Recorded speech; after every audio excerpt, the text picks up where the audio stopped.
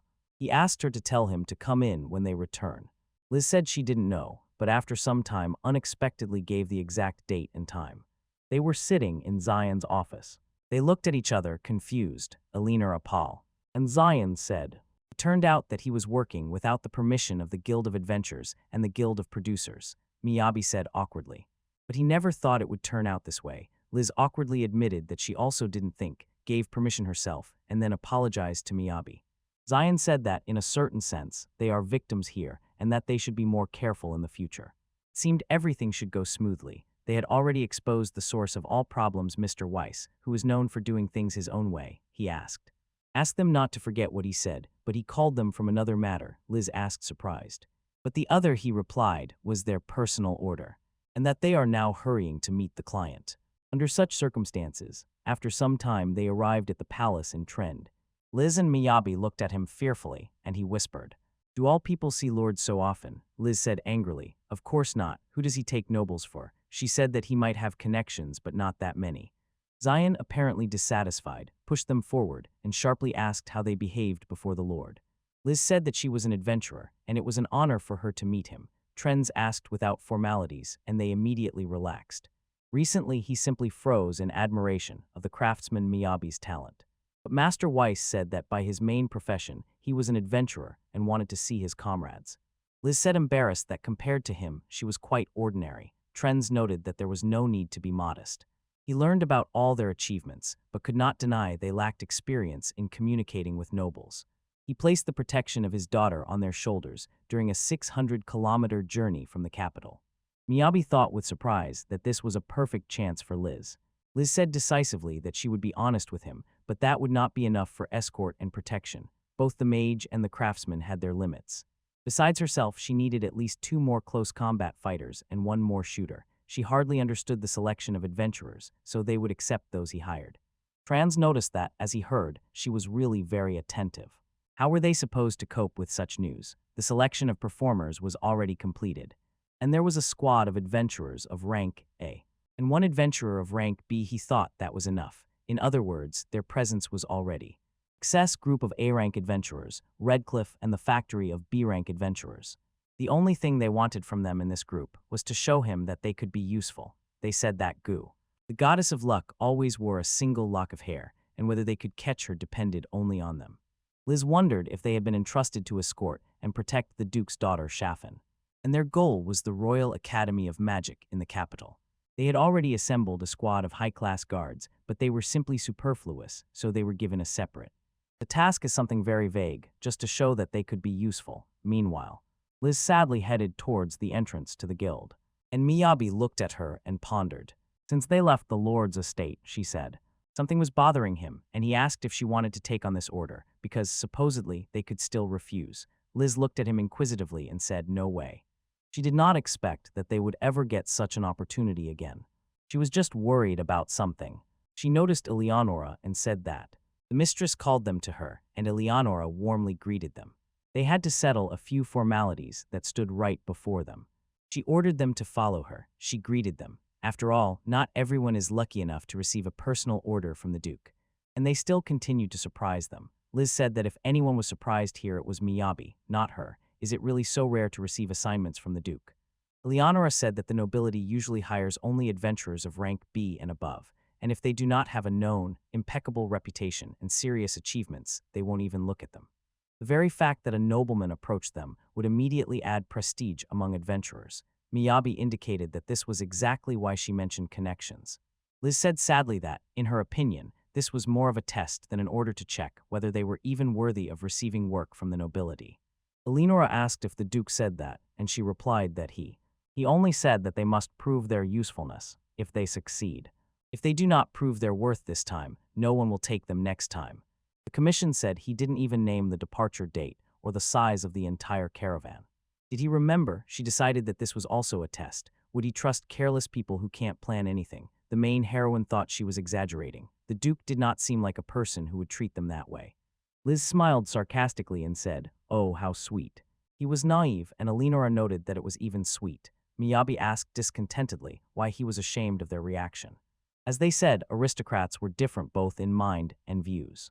The main character pondered. He realized that they grew up in completely different conditions. But he did not want to think about social divisions at all. Liz called him and noticed that there were other adventurers there.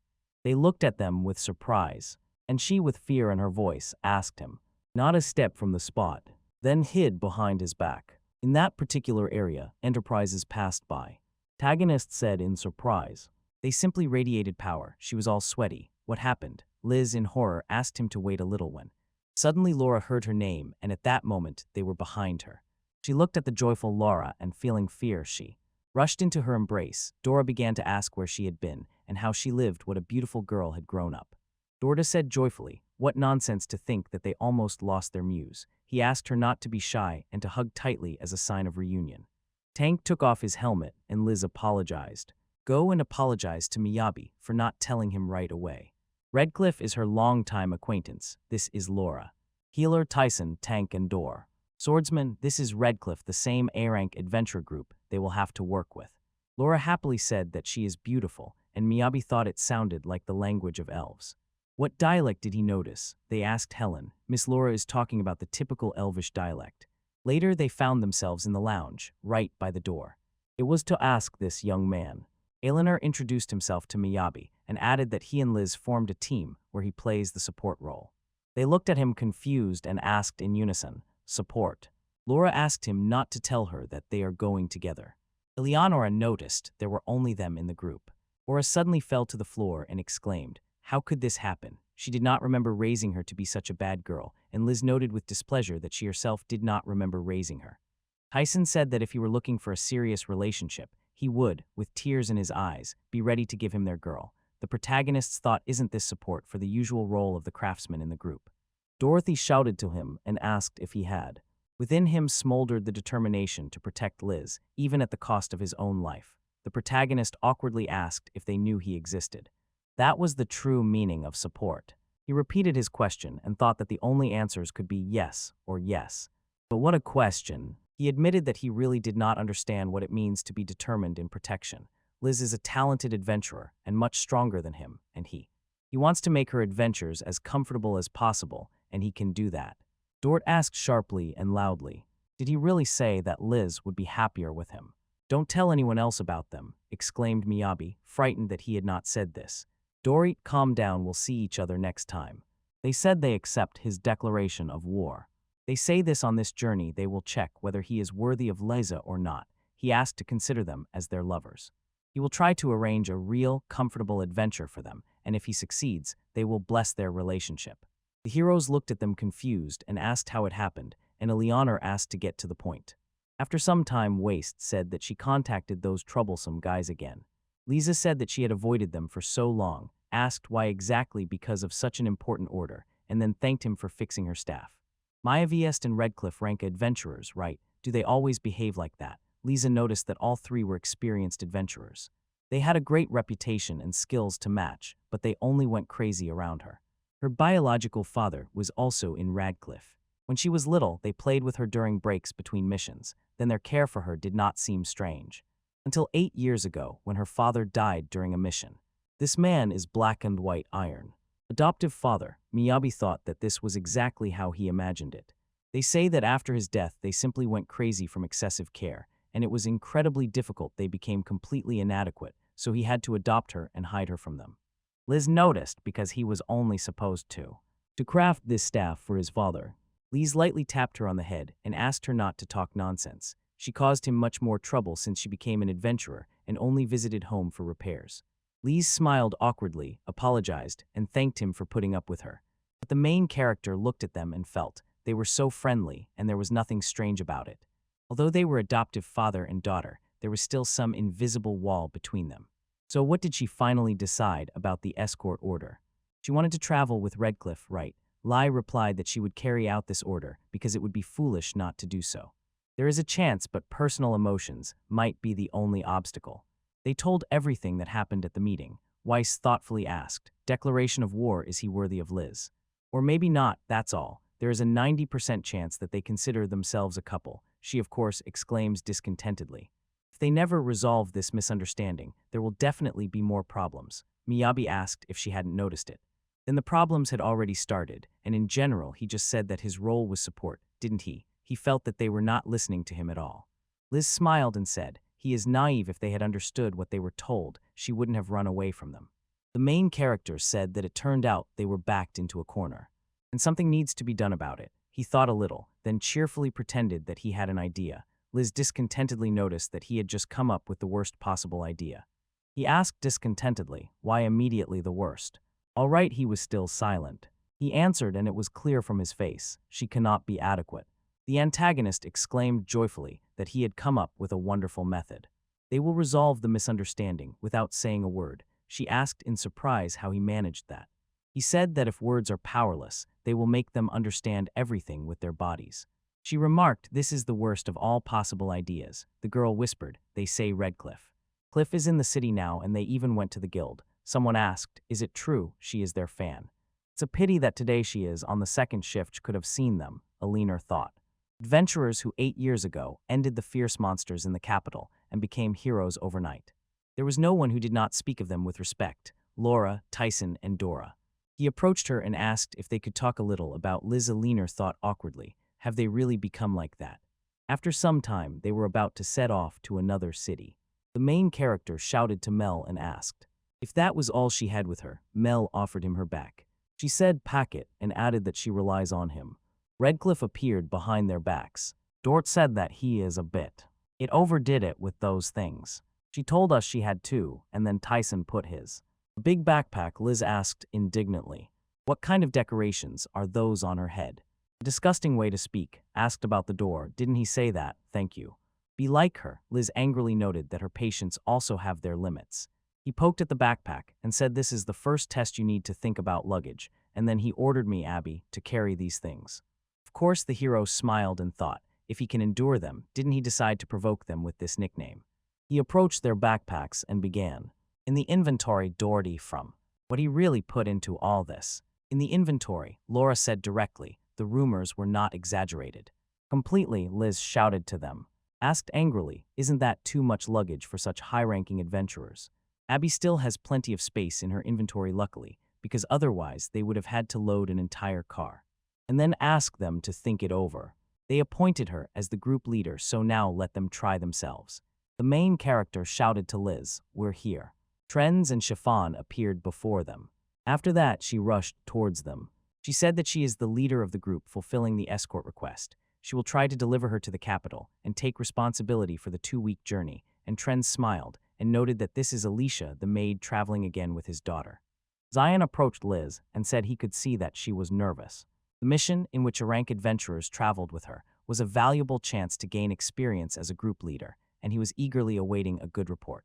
Liz smiled and said she would do her best. The main character asked, where was Mel? She replied that she was preparing for the night and would sleep on the roof of the carriage. Trends reminds Chaffin, don't forget about immersion.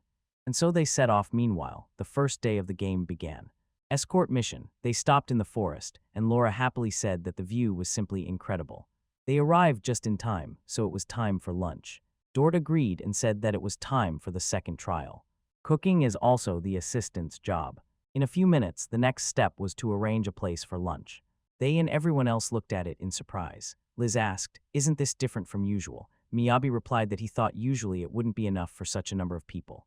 So Laura and Tyson raised their hands and asked for an explanation, and the main character said to wait, he would prepare the food. He looked at them from afar and smiled, thinking that he was the only one, the only one, the only one, the only one, the only one, the only one, the only one, the only one, the only one, the only one, the only one, the only one. This only one, the only one, the only one, the only one, the only one, the only one, the only one, the only one, the only one, the only one, the only one, the only one, this only one, this only one, this only one, the only one. This only one, the only one, the only one, the only one, the only one, the only one, the only one, the only one, the only one, this only one, this only one, the only one. The mission's beginning took place. Everything is going well, Alicia and Chaffin looked at this with surprise. Miyabi thought it was bad. These two were dragged here and they froze. Put the chair and asked Chaffin and Alicia to sit. He led them to the table and seated them on the chairs. Alicia turned to him with displeasure and asked, what will you do now?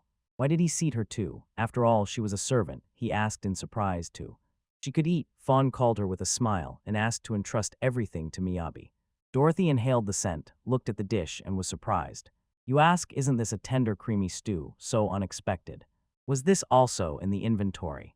Dort clicked his tongue in dissatisfaction and said, it is quite possible that it smelled like that. They were on a mission. Tyson tried the dishes. It was really tasty, ML. He reached out to him and asked if he could have a little. A little more. He gave her more and asked if a little would be enough. She said she wanted more. They They became more obedient. Meanwhile, Liz carefully studied the map and thought that in any case they ended up exactly where they were supposed to be according to the plan. The hero stretched and pondered. They were walking faster than he thought. Dorothy shouted to him that it was not time to relax. Miyabi looked at him with displeasure and asked again, and he, as always, was cheerful. He said that he had already set up one for lunch, but still, to make the trip comfortable, he needed to pitch a convenient tent. The main character thought about how to carry the luggage, prepare food, and get there and thought about this too. Liz called him, and he replied that everything was fine. Dory said excitedly that the third test had begun and they asked him to show them the tent he had prepared. And suddenly a huge building grows. It appeared before them, and they looked at it in surprise. For the prize, the main character asked them to come in. Inside, he will lead them to the room's door. Exclaimed in surprise, "This is a whole house." "What is this?" they asked, and immediately requested an explanation from him. Miyabi led them into the house and said that there are stables inside. He said that he did not mean that, and asked for a general explanation. The main character said that there is no road at all between the house and the stables. Dort exclaimed with displeasure, but he was not talking about that at all. This could cause a huge problem that would forever inscribe their names in history. Still strange when suddenly a whole house appeared from somewhere. He asked not to pretend to be a person who is about to say what it is about, and asked Liz to say something. "Meet me." Liz said that she also wants a passage and a roof. Laura, Dort, and Tyson fell to the ground and asked them confusedly, "Are they strange here?" Miyabi smiled and thought that his strategy worked. "Our strategy against Radcliffe's team is to make everything mundane so that they simply stop thinking about it. Stop thinking about it, and the name of this strategy is, if the brain is useless, stop using it." Even Liz calmed down, because at first she was too worried. Party grumbled dissatisfiedly, "The competition is not over yet." "This house cannot be called cozy," said Liz, "but it shelters from rain and wind, and that is already real comfort. The hardest moments on the road come from cold and hunger that do not let go. In other words, everything. This must be clarified, otherwise they will not be able to entrust him with their Liz." Inside he froze in stupor. Shafen looked around. He found it and immediately noticed what a wonderful interior it has. They asked if he created it himself. He awkwardly replied that he was not skilled enough yet. He glanced at Redcliffe and thought, could it be that they have already given up? After that, they started preparing dinner. Alicia stood at the entrance, frozen in shock and looking around. Soon she came out of the bath and asked what she was doing there. Chiffon replied that she was bathing. She had no idea she would have to take a bath right on the road, asked Alicia. And this came the question. She replied that this was their room. They thought that they would definitely spend the night in that house over there. Shafen smiled and said that Miyabi noticed. It would be calmer for the whole group. Lisa lowered her head and apologized. She could do nothing. She said it was all right. Probably she was tired from driving the carriage.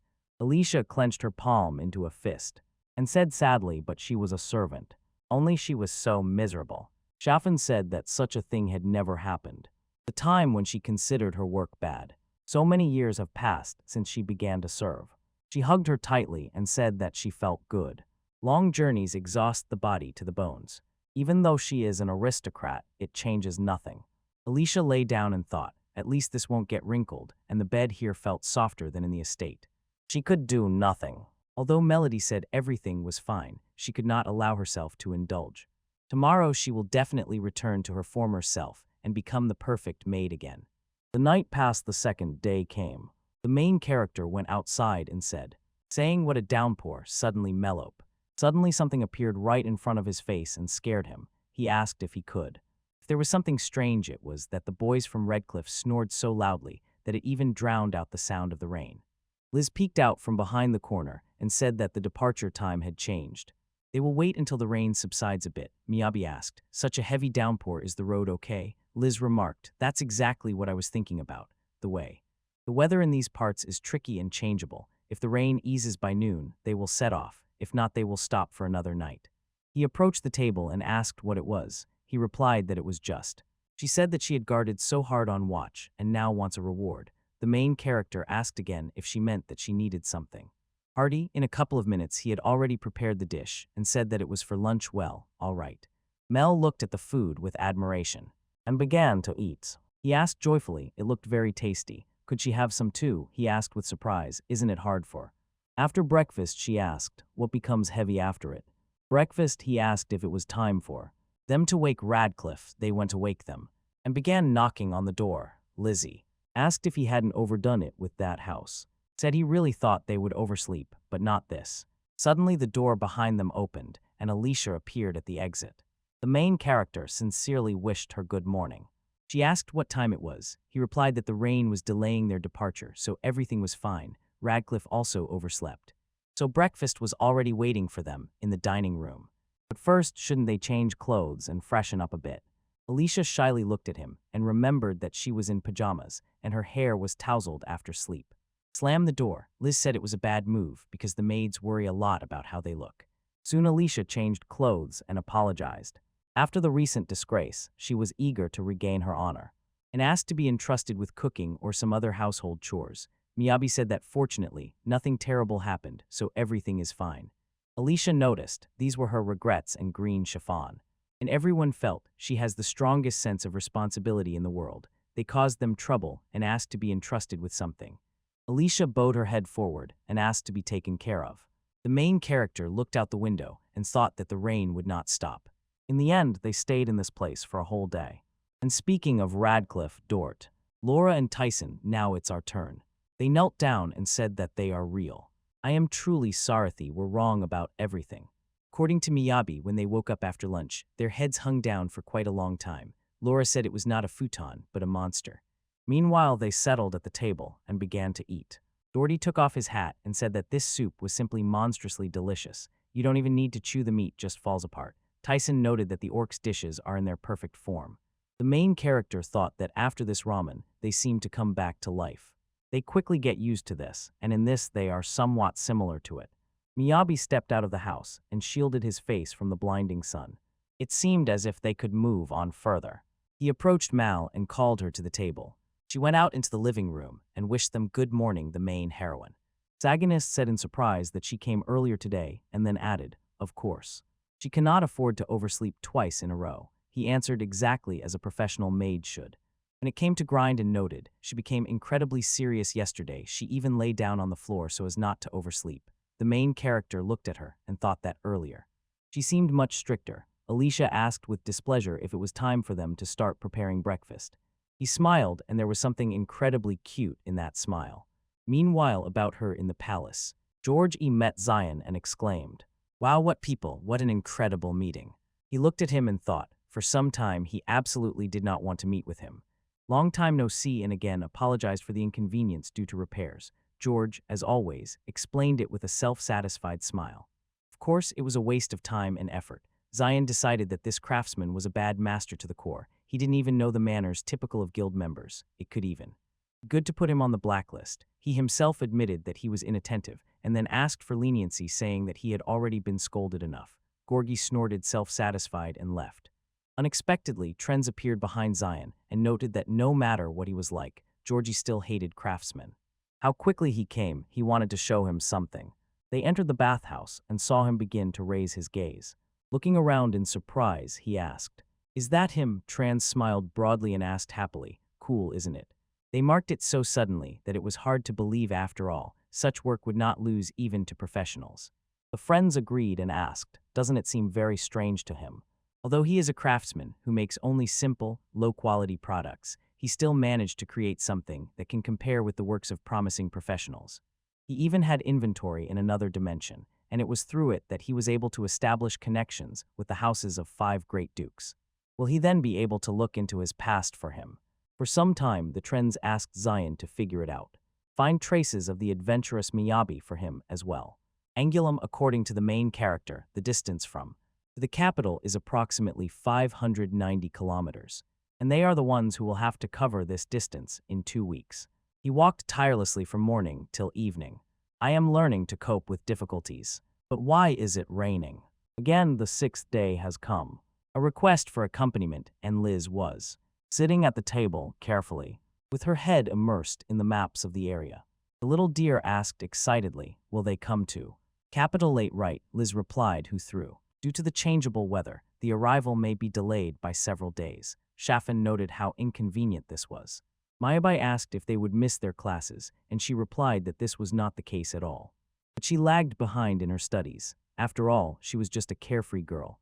Although of noble blood, so they thought, Liz and the main hero awkwardly exclaimed in unison. But no, Chiffon noticed that maybe it was just an excuse, but she was returning to Angelia to learn how to manage lands and communicate with guilds and other aristocrats if nothing unexpected happened. Everyone expected that she, the only daughter, would become the next feudal lady, but because of the distance, she had no choice but to miss classes. 7 long holidays were not enough. So the teachers prepared an assignment for her, and while they were doing this, she went to fix it. And when they finally get there, she probably still won't be able to fall asleep for a long time. While Liz was asking if she remembers that time she missed, Chaffin looked at her inquisitively, and I can't believe it. She asked, and then what if she doesn't do it? Listen, will she be able to explain this to her a little later? Liz explains the topic she is thinking. She studied Marta's experiment, how specific gravity is measured in magical mechanics. The earth element can be. Compared to other properties, it is the heaviest of all. Water magical elements are light and very permeable, so they are hard to combine with anything. Chaffin raised her hand and asked, shouldn't elements of the same type combine well with each other, considering Elvin's definition? Liz replied that this is clearly stated in the theory of aromagic structure. The main character looked at them displeased and asked Laura what was going on. She replied that she didn't understand anything either. He asked in surprise, really? Isn't there a book about magic on her belt? Laura said, surprised, and asked. He wanted to look, opened the book, and suddenly flowers burst out from the pages. He asked confusedly what that was. Laura lifted the book and said that tourists cast spells as they please, and among them, most likely, there are no. Those who study all kinds of theories, hardly among them will be found, who then can explain anything to the noble lady. And this was entirely expected from the daughter of Rice. Chaffin said enthusiastically how wonderful it was that she knows the theory of Schultz's magical properties like the back of her hand. She replied that the basic part is described everywhere only in complicated language. Chaffin asked her not to be modest. That's not how you talk to people. So you were able to fully understand it during your studies, and with whom did she study? Liz answered awkwardly that it was all self-education. Chaffin asked in surprise, self-education? She heard that Rice raised her, Liz grinned, and noticed that he did not do that. He did not want to do it, so he just gave her money, and she grew up among books. From the Guild of Adventures library, he exclaimed joyfully. Alicia could not even imagine. She met such an incredibly talented girl. Alicia reluctantly agreed to. Unfortunately, she cannot. They say it was just a theory. Suddenly Laura sneezed, loudly saying it was because of the race. It became cold near the window. Someone quickly approached her and grumbled discontentedly that it was all because of her clothes, asked her to dress warmer. Laura exclaimed in surprise, no way, a bare stomach is a sign of youth. And she replied that this was not a reason to dress like that. Laura, ignoring Liz's words, said thoughtfully, what a strange downpour, indeed too early for the rainy season. Just at that moment Dort approached them. His tank Tyson. He told Liz and everyone else that he wanted to gather urgently. When all the allies gathered around the table, one of the swordsmen informed them that he had received some information from the nearest village. Dort pulled a notebook from under his jacket, put it on the table, and wrote that this was the weather for the last week or so. Mel became interested in what percentage of rain the swordsman continued. Also in the notebook there is data from the rural branch of the Adventurers Guild was obtained, and now we have weather records for the last 5 years in our hands. Liz looked at the records and said in surprise, hasn't the rainy season started earlier? So that's why it has been raining all this time. The protagonist held his breath at this information. Dort noticed that they have work. Problem, she is lying in the snow. He explained that. That place was surrounded by mountains, like a natural barrier, and when it snowed, of course, dangers lurked. Here's a photo. Such things as frostbite would become increasingly frequent. At the same time, if you pass through the valley, the altitude would suddenly rise. So ideally, they should make it to the capital before the snow starts falling. The man was silent for a moment, then said, so, from tomorrow he has one. They were put in a carriage, and Liz looked at him supportively. They handed over the prize and asked him, that is, they would be like luggage. Dord was confused and said, in other words, he would like. They will have to double their speed and run for 8 hours straight. He looked at the main character and Liz and asked, can you do it? The main character thought that even with the equipment, his physical strength had increased and fatigue had decreased. It would be hard for him and even harder for Liz. The girl lowered her head and whispered that she could not. Doherty quietly said to her, then reconnaissance after her. On the 7th day, the allies set out on the road. The main character settled on the sofa. Alicia sat nearby. She was leading the horses. The other girls were inside the wagon. Suddenly, Doherty and Tyson froze. A large tree lay across the road, blocking their way. The swordsman turned to MC. Someone asked if he could remove it. The main character replied that he would, jumped off the wagon and overall.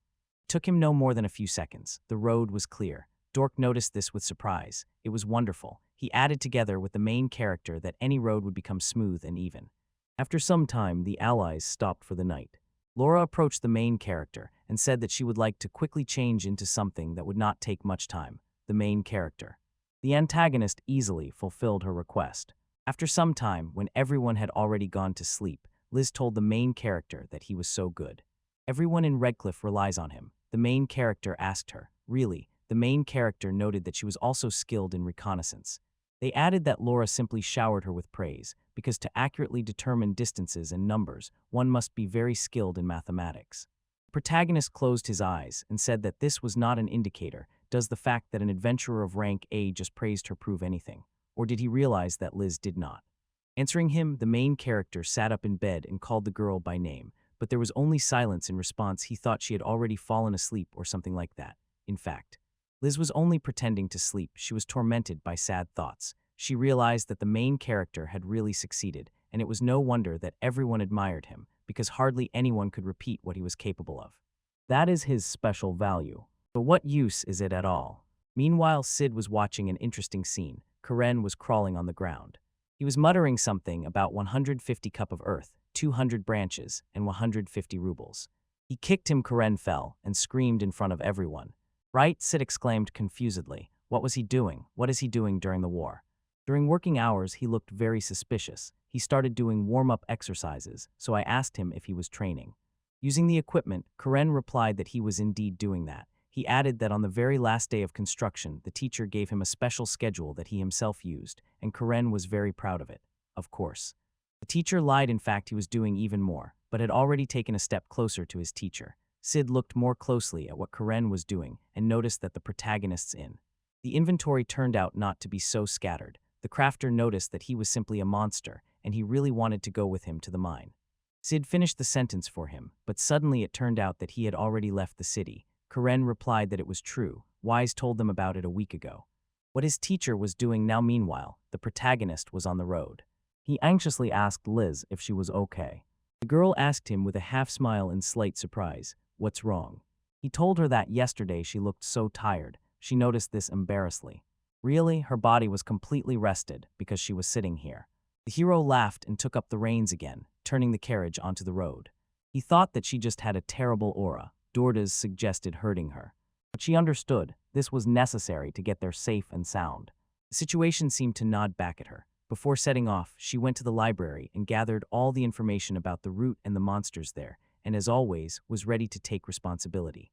But in this situation, the role of the leader was practically handed over to Doherty. He upset Liz by this. What is he thinking? At that moment, the swordsman slowed down. He finished his run. He returned to the main character and Liz, and asked them to step outside. When the friends did as he asked, having asked, they suddenly saw something like a pillar. The main character was surprised. What is this? Dort answered him. This is a boundary stone, a sign that separates one territory from another. The main character clarified everything with him. So can it be said that they are already at the place? The swordsman replied that this was so, adding that from here begin the royal lands, the domain of Ragpotter, and the capital itself hides behind that mountain. He showed the heroes the hill he meant. Suddenly Liz exclaimed, "To the right, monsters in the sky." The main hero and the swordsman froze in amazement. Monsters began circling above them. Dort estimated 3 objects approximately 50 meters away. He asked Lisa if she could reach them. The girl decisively replied that she could handle it and immediately activated the ice needles, aim and blow them at the enemy. But the birds clearly avoided her blood. The main hero froze in amazement. Did they manage to dodge? Lisa began striking more frequently, and it worked. She noticed that it was somewhat unexpected, but they got rid of them well. That's good, right?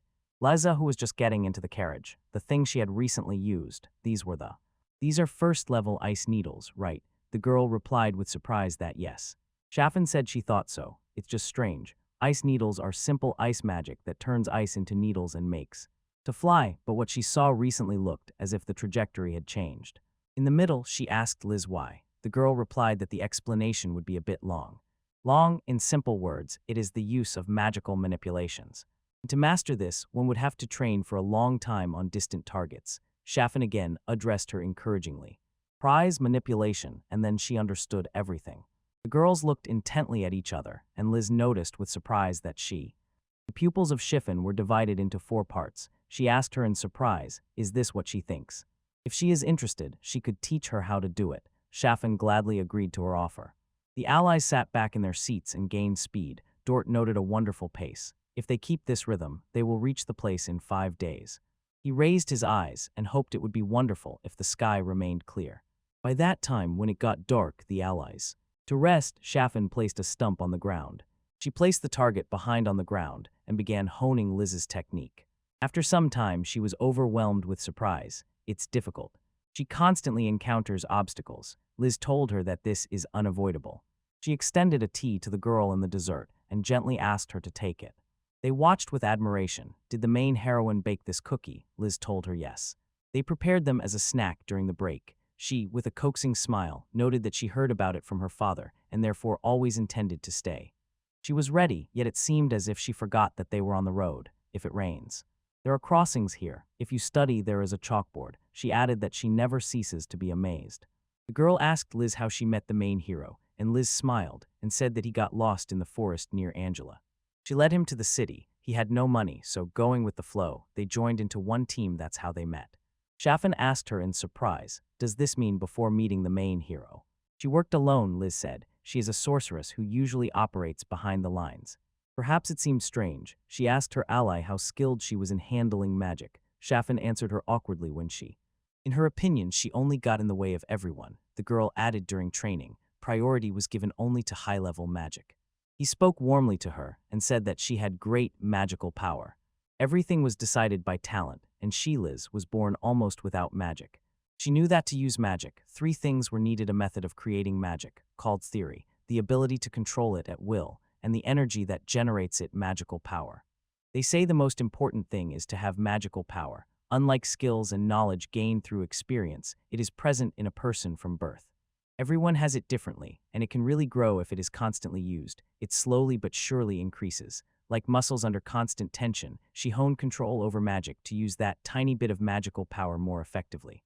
Thinking this way, she continued to overload herself with training. About a year ago, it almost stopped growing, searching for a way to use a small amount of magical power. This takes a lot of energy, so she began to study the theory of magic. But at that time, all those who had this ability from the very beginning had already pulled far ahead. Ahead, almost all her allies. This is an abyss. You can't close it with effort alone without physical strength or magic. It's impossible. If you hesitate with decisions, nothing will work out. And she had none of that. Liz fell into despair again. She realized that thoughts alone would change nothing, so she decided to do everything in her power. Strength, now she had to focus on training. Liz turned to Shafen and asked her to hug her. Her hand, the ally, fulfilled her request. Liz said that magical power was emanating from her palm. She would control the particles of her magical power with her own will and had to try to remember this feeling. Aster froze in surprise. Could Liz take her hand in her palms, close her eyes, and notice that her father taught her exactly that? Meanwhile, the main character decisively moved towards Dort. And suddenly someone appeared on his path and asked him what had happened. The main character sharply replied to him that nothing of the sort. He has something he would like to say to the swordsman. Looking into the room, the main character noticed that Dort and his ally were sound asleep. Tyson asked him, is it because of Liz? The protagonist was surprised. How does he know that? The man handed him a mug and said it was Hago fruit tea, which is drunk in Redcliffe. The protagonist sat at the table and thanked his faithful comrade swordsman. Confused, not understanding why he spoke so politely, Tyson looked at him attentively and asked how Liz was doing. The main heroine said sadly that she was constantly in a depressed state since she started writing in. Carriage. Tyson was drooling. Yes, MC asked him in surprise if he had noticed it too. The man remarked that it was. So he immediately understood everything. Sipping tea, he added that Liz was easy to read. So he, the main character, wanted to tell his comrade about the carriage, but there was nothing to be done anymore. Came in vain. The main character said that he carefully watched what happened next. He continued. Due to a series of decisions, the leadership position, which belonged to Liz, ceased to be hers. He believes that they make the right decisions after all. They were the ones who promoted her to the leadership position. He wants them to respect her properly, because Liz is an idiot. 1 or 2 adventures. Tyson glanced at the main characters. Tyson was silent, his eyes were in tears. The main character did not understand why he was crying, and Tyson was sobbing. They asked him not to pay attention to it. The main character was embarrassed, that was how it was, and he thought he understood everything. Tyson, wiping his tears, said, "And this girl. She grew up, and that is why he stopped paying attention to her." Big Man gloomily withered and asked the hero to forgive him for his inattentiveness, adding that if he told Dorothy about it now, he was sure he would still accidentally let it slip. Something that could hurt her. The main character, surprised by what was happening, was silent. Tyson spoke, "So Radko. Cliff relies precisely on him, on the main character in this matter. They hope that he will take care of Liz. He just wants to be near her." The MC replied to him that he understood him. Tyson wiped the tears that welled up in his eyes again and noticed that Liz had found herself a good guy. The protagonist was outraged. He is not her boyfriend, and now Tyson, surprised, asked him, how is he not her boyfriend? 2 days have passed since then. The person who waited these 2 days has since died. The person who waited these 2 days has since died. The person who waited these 2 days has since died. The person who waited these 2 days has since died. The person who waited these 2 days has since died. The person who waited these 2 days has since died. The person who waited these 2 days has since died. The person who waited these 2 days has since died. The person who waited these 2 days has since died. The person who waited these 2 days has since died. The person who waited these 2 days has since died. The person who waited these 2 days, thank you very much. The antagonist noticed that Tyson had not changed at all, although he was probably thinking about something. Suddenly Liz turned to him and said that they were already here. MC froze in surprise. What did she say? The girl said confusedly. He waited. He waited for this impatiently. The main character raised his head and saw a dragon soaring above him. He exclaimed in surprise, "Dragon's Gorge." And above them a real dragon was soaring in the sky, and Liz told him that his reaction was late. In addition, they said that the dragons living here are peaceful. They can even coexist with humans. Having written a little more, the owl. I saw that the passage was blocked. Dort said that it was supposed to be so, and Lisa, surprised, asked him, "Eggs?" The swordsman, seeing the stunned faces of his comrades, explained, "It seems all the surrounding lands are blocked during egg-laying. Dragons become aggressive, so these places will be inaccessible for several months." Laura asked what should they do. Dirty told her that they had no choice, they would have to use a detour. Liz was very surprised by his words and asked again. The swordsman unfolded the map, showed the allies the detour, and said that if they took the road that goes around the mountains, they would be on the other side of the gorge in 4 to 5 days. Chaffin replied nervously, "What a foolish way," the swordsman remarked. "What else could they do?" She thought deeply, then ran her finger over the map and began to draw something, while everyone looked at her in surprise. What was she doing? Her plan was wildly simple, even audacious. Her thoughts poured out that the main hero. Using his skills, he began to dig an underground passage. A tunnel. After some time, Chiffon said, "This is too much." He watched the crazy speed with which the main hero dug the tunnel and couldn't believe it. Tyson enthusiastically called him a powerful digger, and the hero himself asked his allies to refrain from strange nicknames.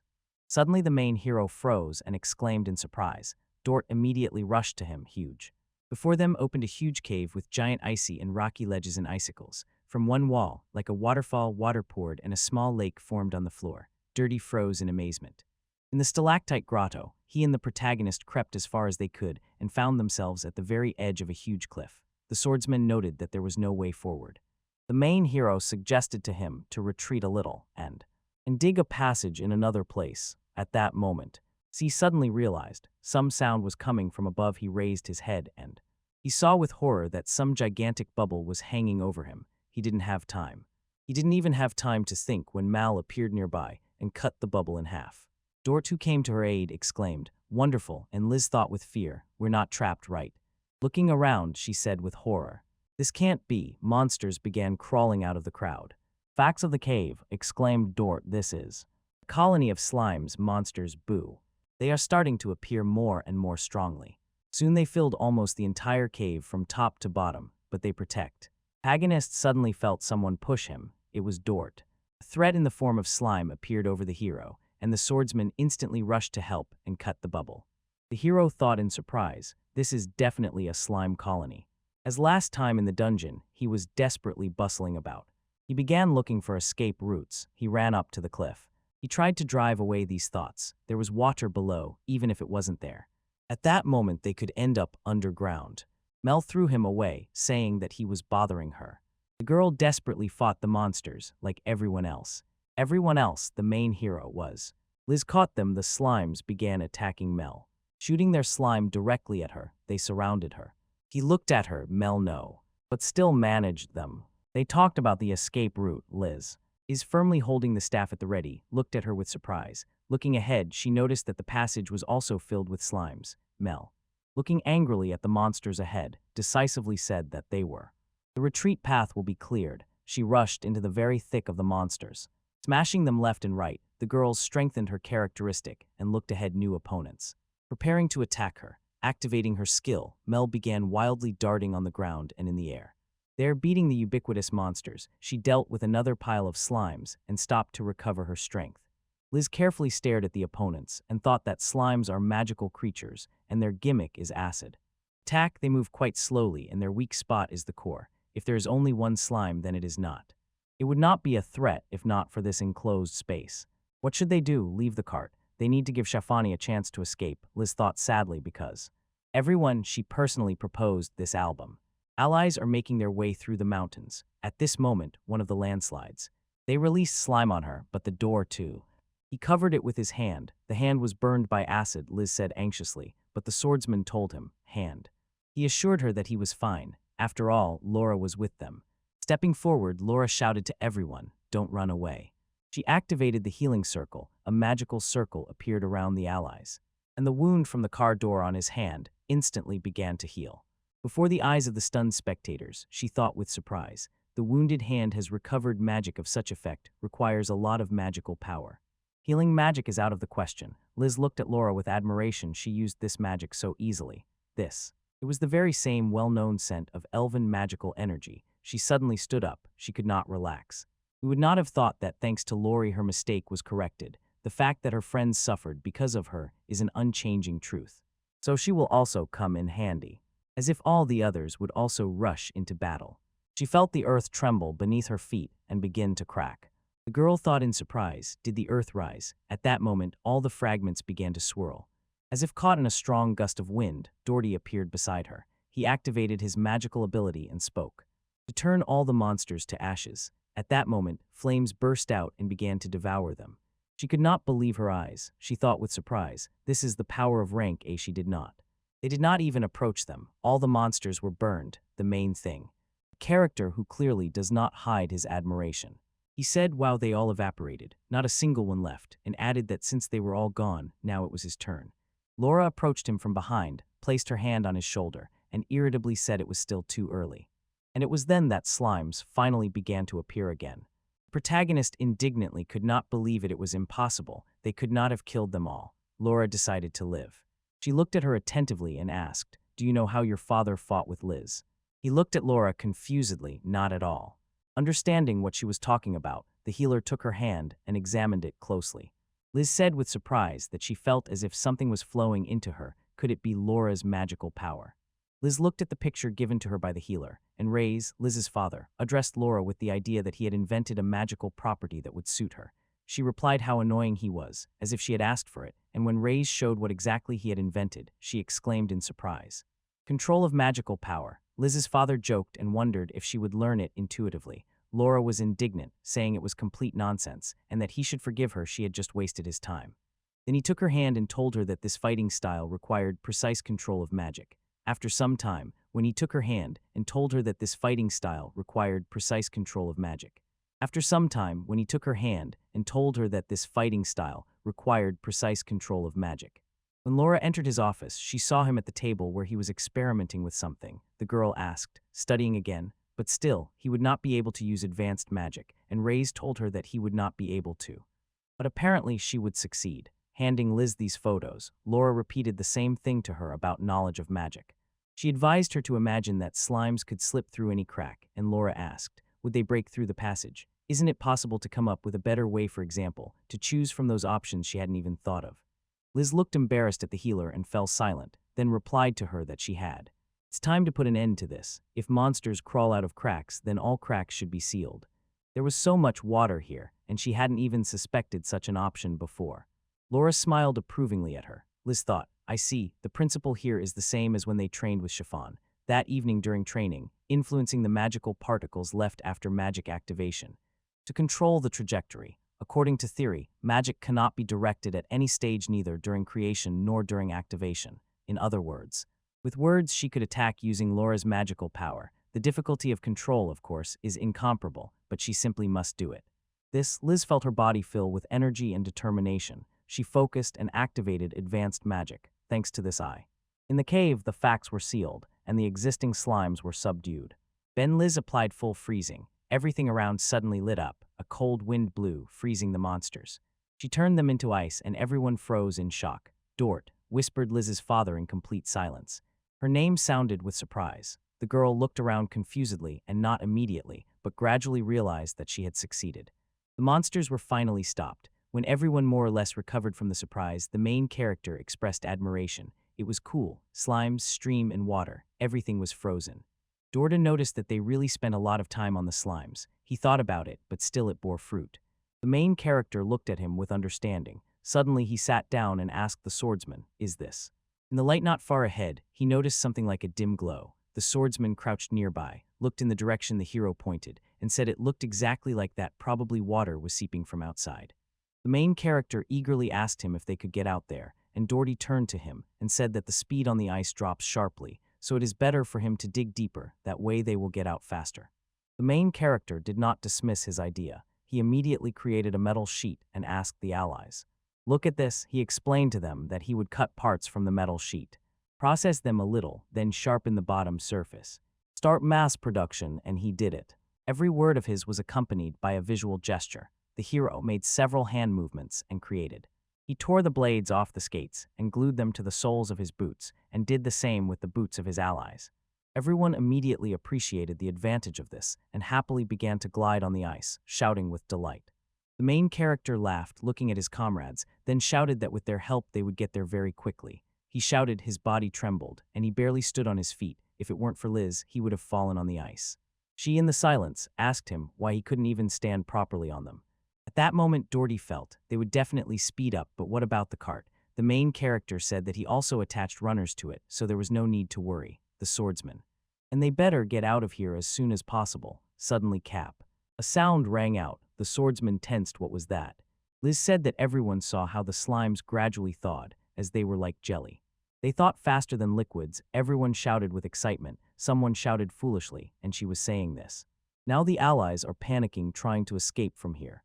When they finally went outside, everyone sighed with relief. Liz bowed before Shafen and, with a trembling voice, asked her for forgiveness. The girl asked Liz with surprise in her voice, "What are you doing, and why so suddenly?" The girl confessed to her that because she suggested shortening the path, they ended up in danger, and as a leader she apologized for it. The princess looked at her with surprise and said she could not accept this apology. Liz looked at her with despair on her face. Shafen at that moment kept moving. Her primary goal was to reach the capital as quickly as possible. She took into account the danger of snow and decided that this was the best option, right? Liz, stunned, confirmed that it was so. The princess spoke, but suddenly the road was blocked, so a detour became inevitable. However, thanks to her ingenuity, they managed to cross the valley, and Liz still looked at Shafen with embarrassment, not understanding what she was implying. The princess smiled and gently said to Liz, "It's okay, you don't need to apologize." Liz objected. "If you look only at the result, maybe that's true, but all of this could have been avoided." Shafen replied to her, "The main thing is the result, but if she only thinks about the fact that nothing works out for her, that even the most sincere desires can turn into poison." Liz repeated in surprise, "Desires poison?" The princess asked her, "Did something happen?" Liz said no. She just thought that, as a princess, she behaved generously. At that moment, the rest of the allies approached them, and they hurried to hug Liz. She flinched from surprise and told them she was just thinking. Dort addressed her by name and said with admiration that he was very impressed with her work now. How beautiful she was when fighting side by side with Laura, and how wonderfully she wielded magic. Laura was simply dancing with joy, shouting because their Liz can do that. Liz thought irritably, "There we go again." "Despite her, they are good adventurers," Dort said. In other words, finally the time has come to say it. Liz looked at him with surprise, feeling despair. He sneaked up on her, but the incredible happened. The swordsman lifted her into his arms and whispered that she was exactly what they had been missing so far, and invited her to join Radcliffe. Meanwhile, in the capital, Zion was leafing through books. Well, no suitable person was found. What does all this mean? Among all the guild branches located in the Angel territory, there was no mention of the name Miyabi. Maybe it was all in vain. In the Kingdom of Forsha, all trade goes through guilds, so as soon as a child turns 12, when he can already work, the merchant, adventurer, and craftsman guilds arrange for him to join one of the organizations, and this is quite common here. Even after combing through the records in the books of all the guilds, he found no trace of the main character. The fact that he was not registered in any guild in this country, did that not mean that he was the son of the elite? Was he from a family that had not yet been given the position of leader, or just a stranger from another land, or perhaps Tren was right? When he told him that he could contact even 5 great marquee houses, the Duke then asked him, what kind of person does he consider him to be? Tren's thought a spy, most likely exactly that. At that time, Liz was sitting alone and lost in deep thoughts. She remembered the swordsman's words, join right now. Radcliffe, the main hero, approached her and anxiously asked, why? What was wrong? The girl apologized to him and said that she was just thinking. He asked if it would be better not to bother her for now. Liz firmly denied, no, of course not, what are you even talking about? The heroine noticed a hole in the stone nearby and whispered in surprise, is this really a good place to rest? She told him that there was nothing wrong with its slimes like damp places, so they rarely crawl out to well-ventilated and sunny areas. The protagonist asked her if something had happened. She was surprised at how. He understood. The main hero said he understood it from her look. He asked her if she would share with him, maybe after that she would feel better. The main hero added, unless, of course, it was something that should not be spoken about. Liz grabbed his hand and passionately said that she wanted him to listen to her because it concerns him too. She confessed to him that she was offered to join Radcliffe, and the main character was extremely impressed. He asked her what she replied to them, and Liz said that she asked for some time to think. She added that she had been invited before, when she had just become an adventurer and completed her first quest. She was 10 then, and it was then that she came across Radcliffe's rank evaluation, but above all she wanted to be independent, and depending on them was contrary to that, so she refused. She doesn't know if she has enough strength, but if she runs away from this chance, she might find out. Never get close to an A rank. Liz clenched her hands in admiration and continued. Her head was already bursting with these thoughts. And they also said that he, the main character, should be invited to Radcliffe, and he was stunned. She noted that maybe now he is D rank, but not at all worse than an A rank adventurer. If he joined Radcliffe as an adventurer, he could gain a better reputation and salary. She looked at the thoughtful main character and asked what he was going to do. The main character was sweating from the terrible tension. After thinking, he spoke uncertainly. Honestly, both options are good, Liz explained with surprise. And what does he think? He answered her, if a person knows how to create, they will never get lost. Ranks do not interest him. The girl said in a guilty tone, I understand, but she herself chases ranks for an adventuress. This is natural, and also to always have money. He understood her. He assessed her condition and said that he did not blame her for anything. He said this to Dorothy and the others before they set off on the road, right? She just wants to be comfortable in adventures, so he just does what he wants, and that's good. The main character paused for a moment and continued, and besides, it's only. This is just his theory, but the choice is important because whichever option she chooses, she will still regret it. And then, even after the slightest mistake, thoughts immediately swarm in her mind. What would have happened if she had made a different choice? Liz listened to him attentively. The main heroine smiled and noticed that it was precisely at those moments when she felt as if her own sorrow was about to crush her. She was helped by the feeling that this choice was her own. He concluded that regardless of what she chose, he would have followed her and become her support. The girl giggled. She shyly said that he reminded her of her father. The protagonist thought in surprise, what does that even mean? Nay, Liz trustingly leaned her shoulder against him. She told him that after some time, she would think about it. For a while they returned to others, to the main characters. The minister could not hide his surprise when he saw Alicia clearing the table. He apologized to her and asked her to leave all the cleaning to him, but the girl stubbornly refused and said that it was originally her job. He insisted that he would quickly finish everything here, the protagonist in. If the monsters come for the smell of leftovers, it could be dangerous for them. At that moment, terrifyingly growling bears appeared before them. Alicia and the main characters looked at them supportively. Surprise, and then, without saying a word, they both howled. Surprised, Dominic jumped out from behind the animals and apologized to them for scaring them so much. He introduced himself as a squad traveling the kingdom. Their company was called Blandoir. He gave his name and added that he was the leader of this squad. The main character froze in amazement. Is this some kind of circus? Exclaimed Dominic. He was so surprised. They were lured here by an incredibly delicious smell, and everything here reminded him of a restaurant in the mountains. He even thought Could it be that the goddess has finally come for him? Dominic noticed a carriage and asked them if they were escorting some aristocrat. Dort approached him. He told him his name and added that he was from Radcliffe. Dominic said with surprise. Radcliffe, he was their admirer. They worked tirelessly during the monster invasion. The swordsman blushed and asked the man not to talk about it because it was so long ago. Dominic took off his hat and asked him to sign it as a keepsake. Suddenly the man staggered and fell right at the swordsman's feet. Dortigast caught him and asked the squad leader if everything was all right. Dominic said he felt dizzy. One of the bears shouted to the leader with alarm. The swordsman looked at the animal in confusion.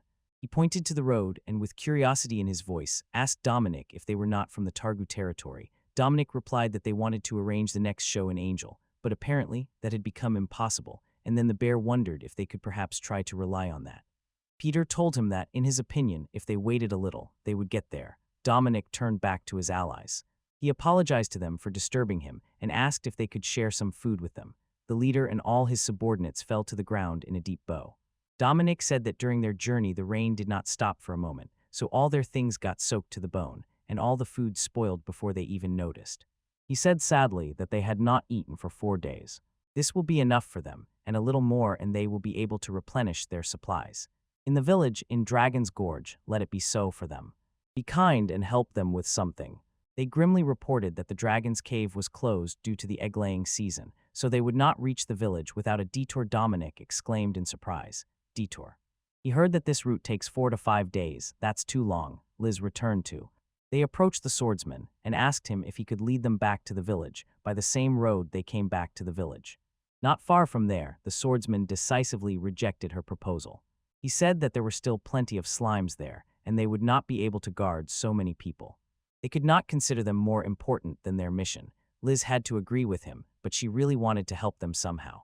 Laura asked the main character how much food he had in his inventory. He replied that if you do not take into account the food he had prepared for the mission, it will last another week. Tyson noticed his hesitation and hinted that he was not sure if it would be enough, even if he gave everything. The main character blushed and said that since he had taken these products just in case, they would still run out quickly. The heroes looked at the squad and thought, without even looking closely, there were about 20 of them. Everyone looked at him impatiently, but the main character exclaimed, "There is still black orc meat left. It can be prepared as a reserve." Geordie grabbed his head and remarked that it was not worth going so far. He turned to the main character and asked if he would carry their things. When the main character fulfilled his request, even Dominic was surprised. It was dried meat, crackers, and even cheese and nuts. The swordsman said they did not mind giving these things to them. He addressed Shaffin and asked if she agreed with this decision. The girl explained that, of course, she did not mind. Dominic was even more surprised because among them was a representative of one of the 5 great ducal houses. The princess turned to the swordsman and said, could he continue to watch the outskirts to give? People from the Brandel Corps are taking a break. Dominic almost cried. Overwhelming emotions from such kindness and affection filled him. Take care of them. Meanwhile, the main hero rummaged through his backpack and said that they also have a tent. It felt warm to think, would they have planned to help them from the very beginning if those suddenly found themselves unprepared? He thoughtfully looked at his comrades, each busy with their own affairs, and decided that joining Redcliffe basically sounded good. He looked around the carriage and realized it needed repair, so by the usual method he reworked it, making waterproofing from the noble lady's tent fabric. He knew that achieving rank A was Liz's dream, and this was probably the shortest way to it. Everyone nearby exclaimed in surprise. He is a jack of all trades, thought the main hero with a smile. If they travel together every day, it will probably be so. It was fun. Later the troops moved out. Dominic said goodbye, saying they would never forget this favor. The allies waved in response. But the heroes saw that Liz was upset again and pondered. He does not want to see that expression on her face again. Evening came and the friends lit a campfire. Laura said what a crazy day it had been. Dirty remarked, wasn't it a pleasant meeting? Problems are the spice of adventure. And said exactly that. He asked the swordsman if he had invited those 2 to join them. He was told that he had. His comrade asked him to become the desert, but isn't that usually done at the end of a journey? The swordsman said thoughtfully.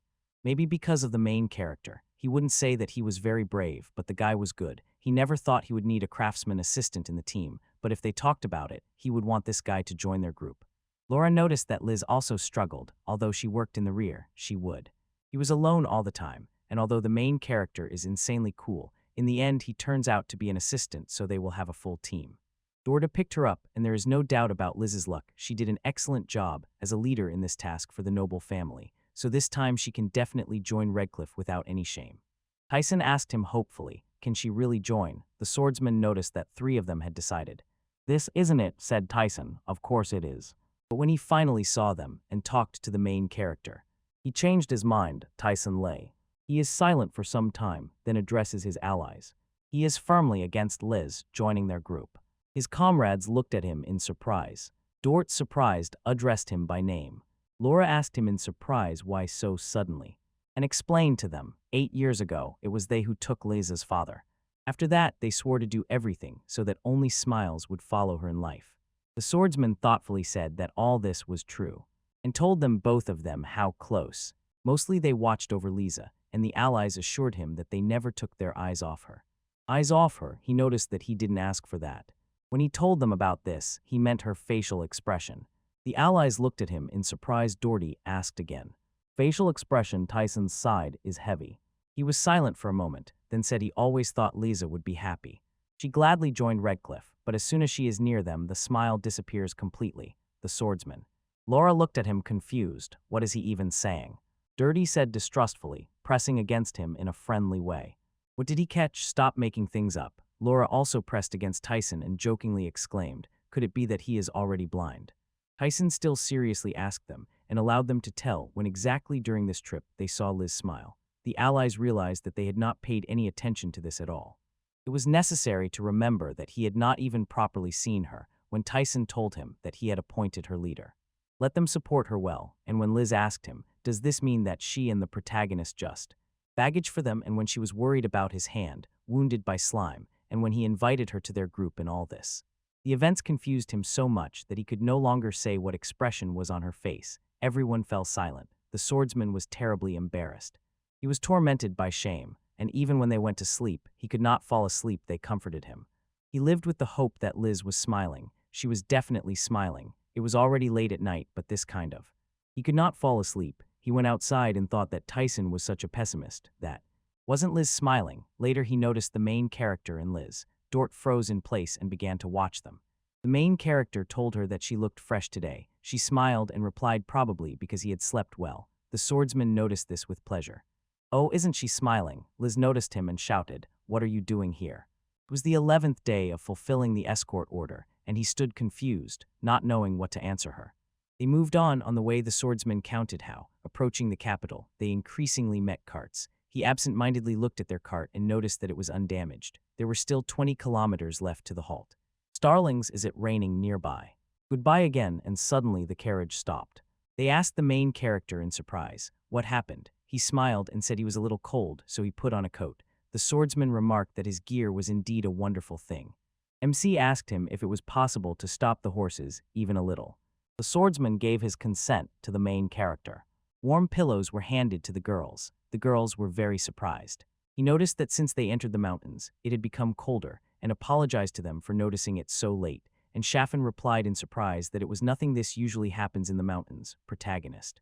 The paganist noticed Mel, who was looking at him expectantly. He created a lot. A huge warm scarf for her, and she said with delight that now she was warm and soft. Then she threw her scarf.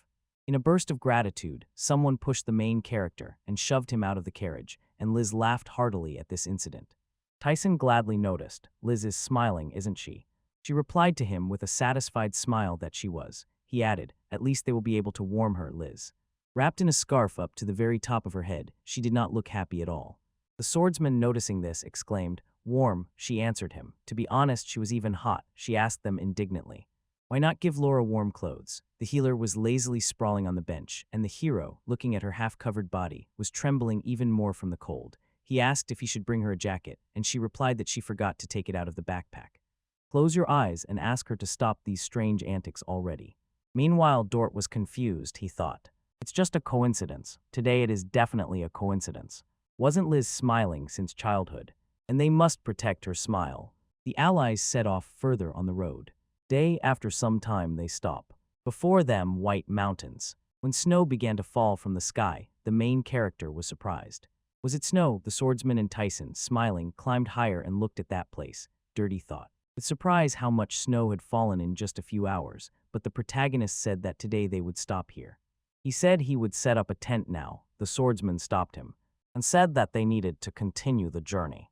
The main character asked confusedly, "What?" The swordsman noted that snow could fall until late at night. They needed to go before the snow covered everything too deeply.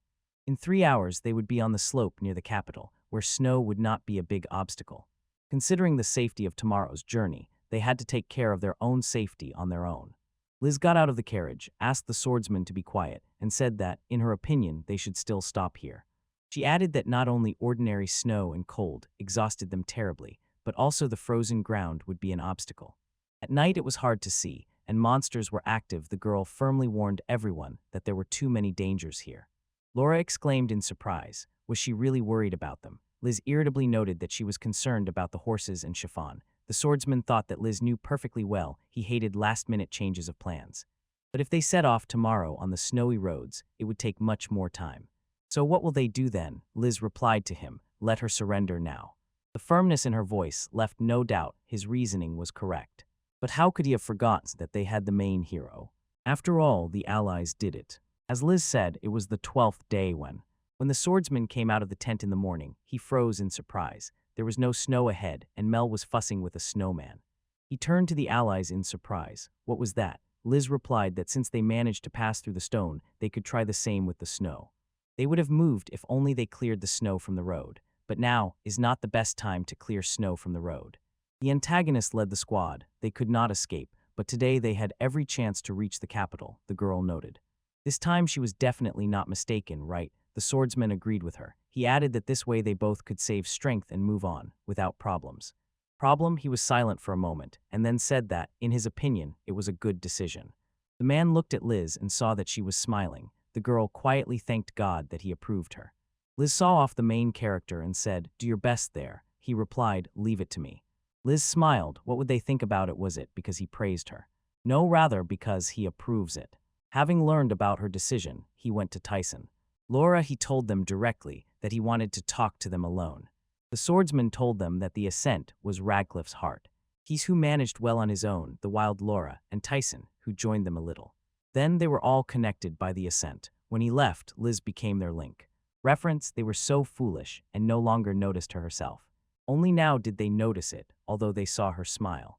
This happened very rarely, so he suggests. His dear comrades, thank you. Together again about how to show one's love properly. Words, Laura cried. Tyson barely held back tears when the main character returned from. After his mission, the allies sat down to eat. Mel devoured her portion and asked for more. The main character noticed that she really ate well. In his hands was a large, tasty, spicy sandwich with black orc meat, which he had to give her. Liz explained to him, it's because the physical strength of beast folk is much higher than that of humans. He asked Mel why do they eat so often. Mel answered simply, precisely because of that. The main character watched as Mel greedily began devouring her sandwich with a guilty look. He asked her, what happened? She told him that nothing happened, except the hero took another sandwich. He himself began to eat, and at the same time closely observed the allies. In the end, he still did not know if Tyson did anything. It seemed to him as if the atmosphere around Dort somehow changed after that snow day, and now even the end of that road, which once seemed impossible. What needed to be reached was already visible, and Liz finally opened up. To him, the main hero, who climbed the mountain together with the swordsman. They were surprised to see the capital below. It was already the 11th day of their escort mission. Liz was again depressed, sadly thinking about what to do. They were almost near the capital. The main hero today also watched her suffer. He took a sip of tea and asked her, could she decide what to do with Redcliffe's office? The girl sat up on the bed and said the same. She also thought about that gentleman. The main hero asked her thoughtfully. They were useful, right? He thought that deciding was not their business, although he still let them believe that they did everything they could, Liz said quietly. In the end, she turned out to be the most unnecessary of all. Her words stunned the main character. He looked at her bewildered. The girl, noticing his surprise, asked, what are you saying? The main character exclaimed that those were his words. He added that ultimately everything went well, especially thanks to her. The idea to keep moving forward belonged to her. She looked at him awkwardly and said that it was an idea he would have understood in 5 minutes anyway. The hero became even more indignant, but what about that dragon's crevice they passed through? The obvious result was saved time. Liz wanted to say something about slimes, but the hero shouted that everyone was safe and sound. And she told him that Shafan told her the same thing. The heroine's head was spinning. She was thinking too negatively. I wonder if Liz was always such a pessimist. Although if you think about it, certain things preceded this. Liz turned back to him. The main character responded willingly. What was wrong? She awkwardly asked him if it was bad that she always strives for more. She added that Chiffon told her, if you constantly focus only on what you lack, this desire will turn into poison. But shouldn't she try harder and think exactly about what she lacks? The protagonist answered her in a gloomy tone, which he should not have done. Liz was shocked at that moment. Such cold came from him. The main character told her that, in his opinion, her worry was a manifestation of kindness, but it was a bit unhealthy. He looked at her carefully and, with disapproval, noted that she was too harsh on herself. The girl asked him again, surprised, and he asked sternly. She was asked what she considered her strengths. She thought a little and said that she loved to learn. He wanted to know about such strengths. She simply liked it, and that by no means made her outstanding. The main character exploded. That's exactly what he said to her. The girl flinched at his loud voice and thought confusedly, why is he shouting so sharply? In an instant, the hero took on the businesslike appearance of a teacher. He put on a jacket, put on glasses, turned on the school board, took a pointer, and declared that they would start by stopping denying their merits. Liz stood, surprised and confused. What had started here? He added that she should praise herself more often. Liz caught on to his game. She shyly replied that she really had nothing to praise herself for. The main character noticed how gentle she was. He raised a finger and said instructively, the fact that she liked it was an irreplaceable advantage. Liz exclaimed in surprise, only the fact that she liked it. The main character whispered in her ear, said it only once. She simply did not notice, but indeed she had many wonderful qualities. She quickly came up with strategies and always cared about others, didn't she? Moreover, she was skillful with money. He encouraged her to say this out loud. He asked her to shout out loud that she loved to learn, and Liz obediently fulfilled his request. The main character asked her to shout the next phrase, let everyone know that she was invincible. Liz did the same. After that, she listened to herself. The girl turned back to the person. She asked him, isn't it strange? The next day they met Shafan, who with a sly smile remarked that last night, it seemed, they had a good time. Liz, almost in shock, looked at her confusedly. The princess did not calm down. Even in their room her voice was heard, repeating those phrases again and again. Liz blushed with shame and asked her to forget about it. Shafan noticed how she should say it her face was. So it simply shone. Liz looked at the princess in surprise and taking a step. With a trembling voice she asked her, is it true? Finally, the 15th day of their journey had come. When they brought the princess to the capital and led her to the place, the girl turned to the escorts and said that 2 weeks had passed since their departure. Angels, the fact that we arrived safely is your merit, and sincerely thank the friends for fulfilling this request. At that moment, Alicia informed her mistress that everything inside was ready for rest, but thank you for watching. And she did not move from the spot. She was walking. Alicia shouted to her lady, friends, but she was silent. She watched as Dort turned to Liz and said that they wanted. They were waiting so much for her answer when she joined their team. She shyly answered him. All this time she was. She pondered what she really desired. The girl turned to Laura and thanked her for showing how exactly they fought side by side with her father, something she could not even imagine. She smiled at the healer and admitted that she was happy when she could use high-level magic, but when she imagines herself standing next to her and doing the same as her father. Something here feels noticeably wrong. Laura listened to her carefully. Without interrupting, Liz said, maybe it sounds childish, but I don't want to be a replacement for my father. I want to find my own path.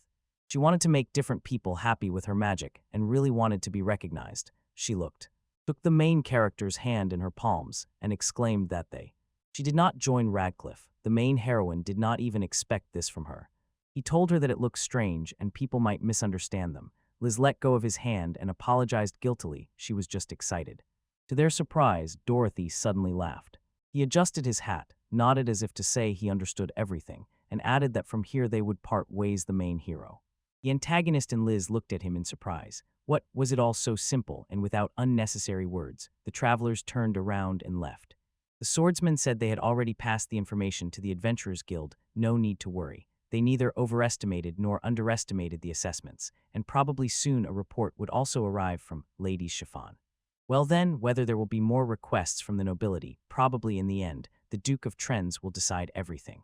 Liz, not believing what was happening, asked him in surprise. They won't even try to hold her back. The swordsman told her that it was not necessary. Together, they had already become a wonderful team. Or I told them that they needed to quickly find a good vanguard. Tyson noted that balance is very important. The main hero and Liz were so surprised they could not utter a word. They warmly said goodbye to their allies. And when the travelers moved on, the main hero extended his palm to Liz. She slapped it with her own hand. He did not even know that the adventurers were leaving them. All three cried bitterly, the main hero too. His comrade waved his hands at them and shouted that they would see each other again. And at that very moment, Shafin approached them. They came to their senses and apologized to her for causing such a mess on her territory. The princess calmed them down. There was nothing to worry about, because this was news to her. Only Radcliffe knew about it. She noticed Liz's embarrassed look and said, "It's really hard to understand, isn't it?" Liz looked at the princess with She paused for a moment, looked and shuddered. Shafin shook her head and asked them if they were returning to Angel and Sun. Liz replied, they had worked so hard to get here, so they would stay here a little longer. The hero noted that he rarely had the chance to be in the capital, so he thought he would just wander around the city, looking at the local architecture and more. The princess explained cheerfully. If so, she would like them to go somewhere with her. The allies were surprised by this request. Meanwhile, the allies were surprised by this request. Meanwhile, the allies were surprised by this request. Meanwhile, the allies were surprised by this request. Meanwhile, the allies were surprised by this request. Meanwhile, the allies were surprised by this request. Meanwhile, the allies were surprised by this request. Meanwhile, the allies were surprised by this request. Meanwhile, the allies were surprised by this request. Meanwhile, the allies were surprised by this request. Meanwhile, the allies were surprised by this request. Meanwhile, the allies were surprised by this request. Meanwhile, the allies were surprised by this request. Meanwhile, the allies were surprised by this request. Meanwhile, the allies were surprised by this request. Meanwhile, the allies were surprised by this request. Meanwhile, the allies were surprised by this request. Meanwhile, the allies were surprised by this request. Meanwhile, the allies were surprised by this request. Meanwhile, the allies were surprised by this request. Meanwhile, the allies were surprised by this request. Meanwhile, the allies were surprised by this request. Meanwhile, the allies were surprised by this request. Meanwhile, the allies were surprised by this request. Meanwhile, the allies were surprised by this request. Meanwhile, the allies were surprised by this request. Meanwhile, the allies were surprised by this request. Meanwhile, the allies were surprised by this request. Thank you very much for your time. See you in the next video. Zion came to report to the Duke. Many birds were circling over the capital. Their feathers slowly fell onto the castle courtyard. After listening to Zion, Trend said gloomily. He understood everything, looked at the one who spoke, and said that he could not find out the entire backstory of the adventurer Miyabi. Zion looked at him guiltily and confirmed that it was true. He added that they even checked the records of these lands and asked his acquaintances, but still could not learn anything about his life before arriving in the city. The Duke looked at him and asked what he himself thought about it. Zion noted that people who produce something rarely join the Adventurers Guild. Usually they go to the Artisans Guild. The thing is, there is a catastrophic shortage of support, and if that were the end of it, there would be no questions. But his past is shrouded in darkness, and he also interfered in the repair of the Lord's manor without permission, so the worst scenario immediately comes to mind. Maybe he is a spy. For a moment there was silence. They closed their eyes simultaneously. Then the Duke told Zion that he always meets his expectations. Zion looked so embarrassed that Trends thought he saw someone behind him. Turning his head, the Duke realized there was no one, and the reaction of the one who spoke to his words was like this. He thought, just hope he doesn't think anything like that. This is truly an answer worthy of an excellent student. Zion asked again in surprise, excellent student, said the Duke his. We overlooked one important detail. This is a blacksmith vice, if the main character deliberately used it. Breaking into the master's house was an extremely bad choice. He is one of those people who, just by looking into the eyes, immediately sees true intentions. He definitely will not accept a person who comes to him with hidden intentions. The Duke added, Weiss needs a true passion for creation. When he introduced him to the main character, they did not look like a trap at all. The trends continued. Even if rumors about the repair spread among the people, calling oneself a craftsman is a foolish plan. In high circles, there are plenty of people like Gregory who despise craftsmen, and this is especially noticeable among aristocrats. At that moment, a bell rang in the capital's bell tower, and under its ominous toll, the Duke's. And yet he could not say that the main character had no evil intentions. He who does not risk does not truly drink champagne. In fact, he wanted to know only one thing, how he gained this power, and nothing more. Zion looked at the Duke puzzled and asked him. Tell him this request arose only because of that, but the Duke told him that it was so. He was needed only to show the main character's strength. There was no other meaning in this. This, Zion resolutely declared that he would do everything in his power, and then asked the Duke about Liz. The girl, whom he did not even glance at the desired result was achieved, answered him negatively. But he saw nothing wrong with this. The next move was about to be made right there. At that moment, the princess turned to Alicia. She wanted to write something in the diary. Would she get it from the luggage? The faithful maid told her that the journey was long, let her rest a little, and Shaffin added slightly irritably that writing in the diary would hardly tire her. Alicia fulfilled the lady's request and took out her diary, then asked the princess if she had enough time to rest. Maybe rearrange her plans for tomorrow. She was just thinking about those things she had agreed to a little earlier. When you were forced to make such a decision, the princess slowly sipped her tea and asked her faithful maid. She really didn't like these adventures, right? Or most likely, she just didn't like Liz. And said that she simply didn't feel anything personal towards her, she was only concerned about her mistress's health. Shaffin giggled and said she understood. She added that she would rest well, and she, her faithful Alicia, had to go and show herself to everyone. Alicia left the room thinking that this was what evading an answer looked like. She was sure the princess would immediately sit down with the diary, and no matter how worried she was, she sighed heavily. She couldn't take a step without an order. Wherever she went, she remained a maid. She went out into the yard. The Duke noticed her and shouted. They had already returned. He turned around. He addressed Alicia and asked her if the mistress had any wounds. The maid indecisively answered her brother, of course not. Meanwhile, the protagonist remembered that they hadn't said goodbye to Mel, and he knows it. Confused, she ran away somewhere while they were chatting with friends back then. Liz said she wanted to apologize to her because they probably caused her a lot of trouble. She was still on night duty then. The main character thought that, if he recalled, she saved him too, so he should thank her as well. Liz continued, since she did so much for them, it would be great to celebrate it together. That's what she thought, and the main character supported her idea. He remembered that Mel had helped him more than once. Yes, exactly, because they fulfilled the request, and at that moment he realized what his friend was really talking about, and he blushed. Ah, she was talking about a celebration, said MC, then we also need to invite Radcliffe. At these words, Liz pushed him in the back and asked him to wait a bit. She indignantly threw at him. After everything that happened recently, don't you have any shame at all? He tried to object, how can this be right?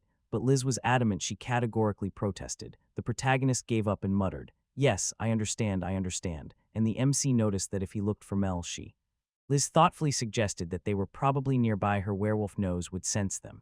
They reached the outskirts of the city. Many people were bustling on the street, but Mel was not among them.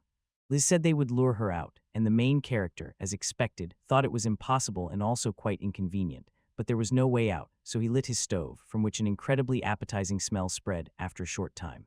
Liz showed Mel to him, holding him by the collar like a naughty child, and said that the task was completed. The main character was stunned. Is this a joke?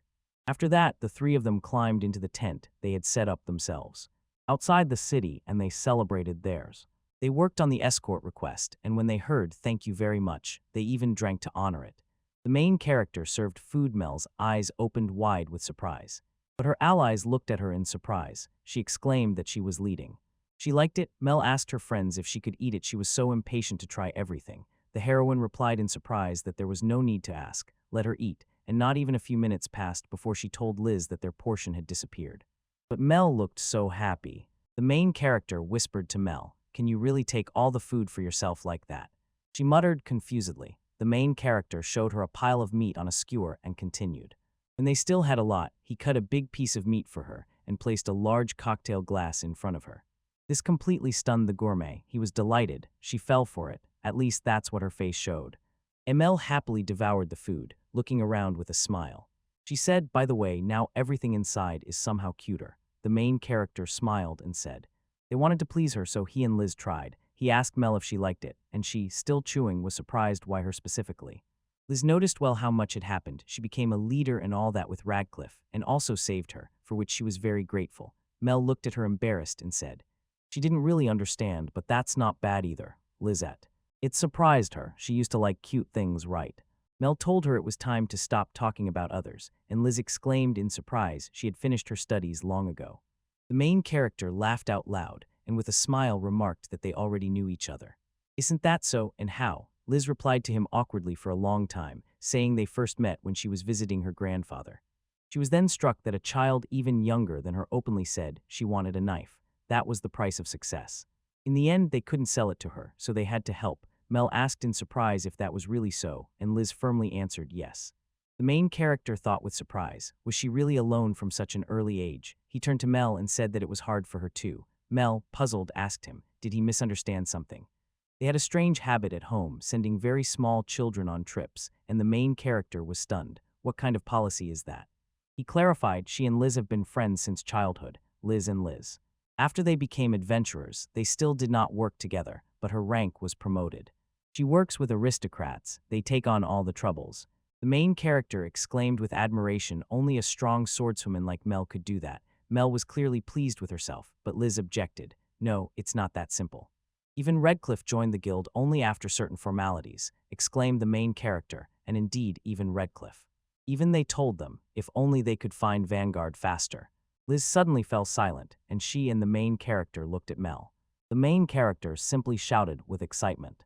Liz screamed in fear. What happened? The main character pointed at Mel and exclaimed, here she is their Vanguard.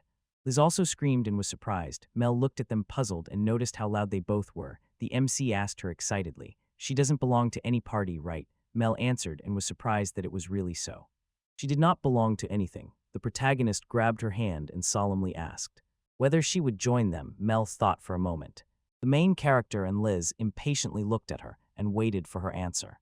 Finally, she asked them, if she joins the team, will they eat together and run errands? The main character answered her yes, and she clarified one more question whether they also stay overnight together, and the heroes said that most likely that is how it should be. She took off. She pulled her hand away from his palms and said she understood. Climbing onto the windowsill, she continued, not that she hated them. And where she will sleep, where she will have fun, or whether to fight only she can decide. She touched her weapon, which was quietly working. Mel said she lives free and will die free. This is her path, so she will not join the main character. It seemed as if it broke in half, he said. That's it. Well, fine, she has the right to decide for herself what to do. Mel told him to give up. He joyfully exclaimed that he understood her. He just thought it would be great if she joined them. She remembered that she had been offered to join the team more than once. But she always said no to everyone, even when they asked her. To listen, now she smiled and looked at the main character. After some. When the main character and Liz went out, ready for the road, Mel looked them over from head to toe. She looked at them questioningly, tilting her head to the side. The main character straightened his jacket and, confused, asked what had happened. They were still near the chiffons. Would they return? Mel told him that they would come when they wanted. So they would return. He was immediately surprised. Finally, when they reached Chaffin, she jumped up in surprise. Mel was with them too. The beast woman proudly replied that she was. The main character hoped that this would not bother the princess, and Chaffin assured him that no, it would not bother her at all. She added that it was better to go on excursions in a large company, and the hero asked in surprise what she meant. The princess happily explained to them that today she wanted them to go with her to see the capital, after some time. When they were all already riding in a carriage, the allies asked her in surprise, so it's your business just sightseeing? She laughed and replied, are you against it? But it was out of gratitude to them, Liz repeated confusedly, out of gratitude. Chaffin noticed that during their trip she completely forgot what she was supposed to do. Liz looked at her confused. Principal. The princess added that she would also like to see the city when she found some time. The allies were touched and at the same time embarrassed by such an honor. Walking around the city, they saw an extraordinarily beautiful and majestic building. The main character and Liz gave an admiring exclamation full of wonder. The princess told them that this was the Holy Church of Paristella. She added that this was the place where the mother goddesses of the kingdom of Forsha were honored. Isn't this the place you want to visit every time you come to the capital? The main character tirelessly admired the architecture and grandeur of this building. I even had to scold him to calm him down. He went inside. All the luxurious decoration of the church and its main altar. The main character asked the princess what it was. Liz noticed, isn't this an analysis of a future profession? Chaffin exclaimed in surprise, analysis, why is that needed? Don't they know that professions are usually divided into combat and production? The main character awkwardly replied that he knew very little about it.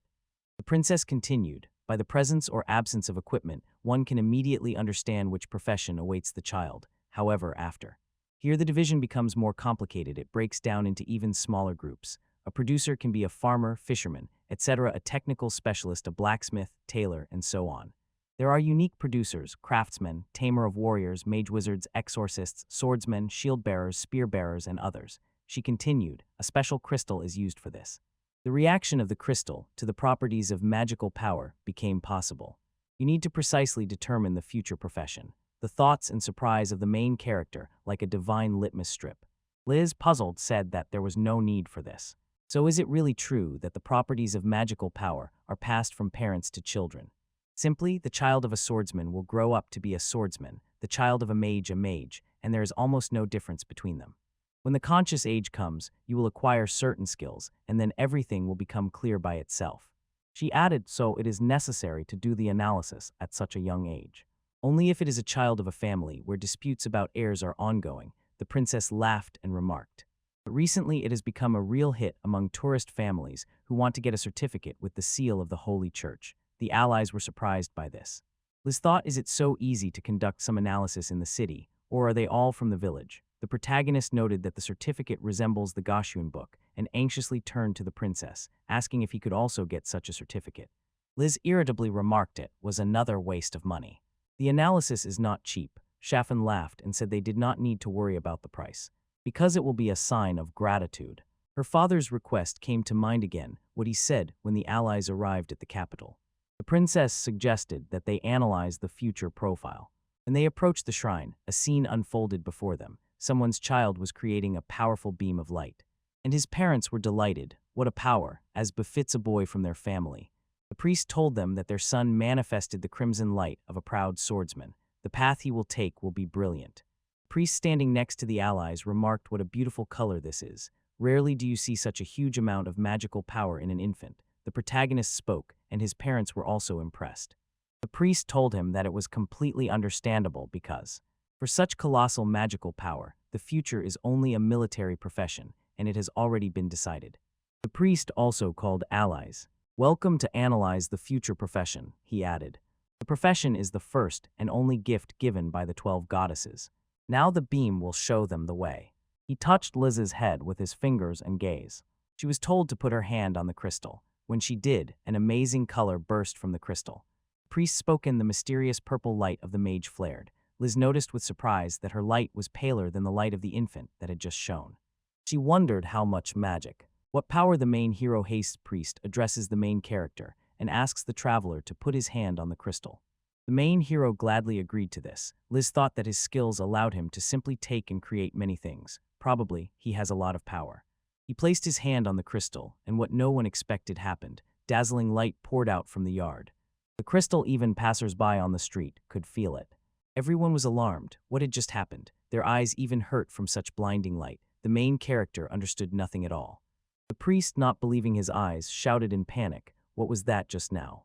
The young minister enthusiastically noted that he had never before seen such power. He turned to the Holy Father and asked, and most importantly, what is the profession of this amazing man?